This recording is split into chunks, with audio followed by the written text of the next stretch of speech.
vendredi 6 janvier 2023, sur Arte, Eric Clapton se raconte dès 22h25. Le célèbre guitariste revient sur sa romance avec Pattie Boyd, une femme dont il tombe follement amoureux et qu'il finira par épouser. Alors qu'elle était initialement mariée à George Harrison, membre des Beatles qui n'était autre que son meilleur ami. Eric Clapton a vécu 1000 vies. Guitariste emblématique des années 60-70, il a connu l'enfer de la drogue, de l'alcool, et partagé son talent à travers des centaines de tubes. Connu pour être un personnage excessif, le musicien l'était aussi en amour. Dans le documentaire Eric Clapton, Life in 12 Bar, diffusé vendredi 6 janvier 2023 sur Arte et Arte TV, il se raconte, en véritable dieu vivant de la guitare qui s'est abîmé dans des addictions multiples avant de revenir à la lumière, il se penche sur sa vie au travers de ses archives personnelles et de ses confessions sans détour.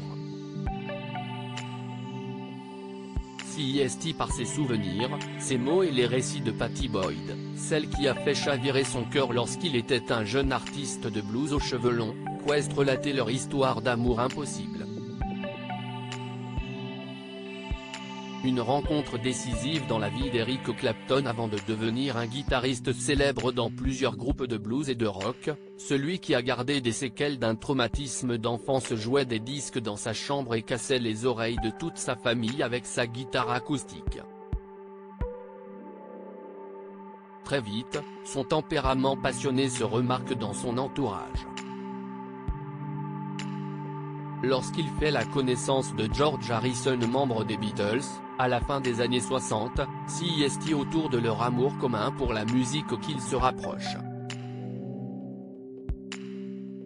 Mais CIST lorsque Cream, le groupe dans lequel Eric Clapton fait ses armes, implose que les deux hommes deviennent inséparables. Charlotte Martin, une amie de longue date de l'artiste, et sa compagne pendant 3 ans, se souvient de cette période dans le documentaire. Il était vidé. George et lui se voyaient beaucoup. Ils jouaient de la guitare et ils écrivaient des chansons, déclare-t-elle. À cette époque, Eric Clapton fait également la connaissance de Pattie Boyd, qui n'est autre que la femme de son ami. Ébloui par la jeune femme blonde aux yeux très bleus, il va s'acharner pendant des années dans l'espoir de la séduire. Eric Clapton, George était mon meilleur ami, mais c'était plus fort que moi avec l'argent des ventes de ses premiers tubes. Eric Clapton s'offre une maison au Royaume-Uni. Celle-ci côtoie la propriété que partagent George Harrison et Pattie Boyd. Coïncidence? Rien n'est moins sûr.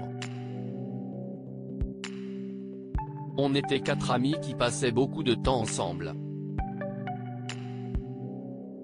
On allait au restaurant, on sortait dans les bars. Il venait souvent chez nous. Et pas toujours pour voir George.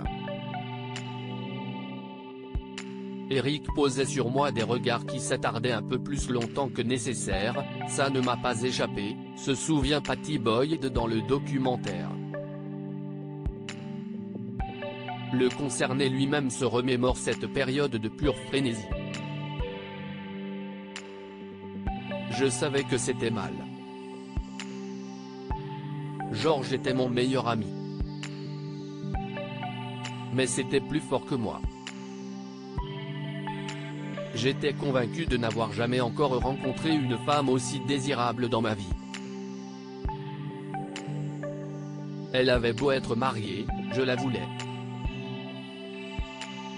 Et ça m'a fait peur, confie-t-il. Un matin d'octobre 1969, il envoie une lettre enflammée au mannequin. Ça m'a bouleversé de lire des choses aussi magnifiques, révèle-t-elle. Pour autant, malgré de nombreuses demandes du guitariste, et même une nuit de passion, elle refuse de quitter son mari.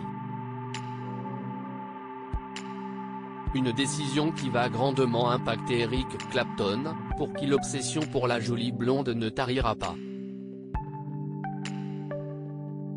Pattie Boyd, c'était à peine soutenable émotionnellement. Persuadé d'être au cœur d'une véritable tragédie, le guitariste se réfugie dans sa musique. Mais même là, l'ombre de Pattie continue à planer. Des titres comme Layla et Bell Bottom Blues du groupe Derek and the Dominos s'inspirent directement de cette histoire d'amour inachevé. À en croire Bobby Whitlock, un proche de Clapton, dans l'album il était question de Pattie, elle était l'origine de toutes ces souffrances qu'Eric exprimait dans ses chansons. Dans une ultime volonté de séduire l'objet de ses désirs, Eric Clapton l'invite à écouter les titres. Il a passé l'album. Mon Dieu, c'était d'une intensité. C'était à peine soutenable émotionnellement. Je n'en revenais pas d'avoir été l'inspiratrice de cette musique. J'étais convaincue que tout le monde comprendrait qu'il s'agissait de moi, confie-t-elle. Un trop-plein d'émotions qui l'a fait fuir, une fois encore.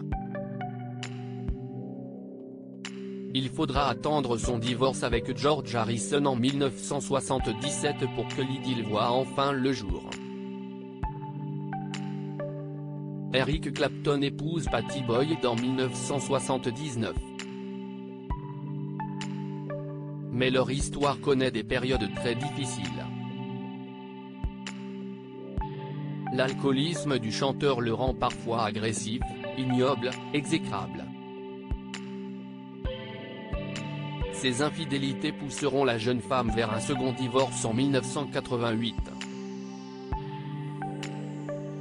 Pour autant, Eric Clapton continue à voir cette union comme l'une de celles qui l'a le plus marqué. Je l'ai aimé autant que j'étais capable d'aimer quelqu'un, avoue-t-il.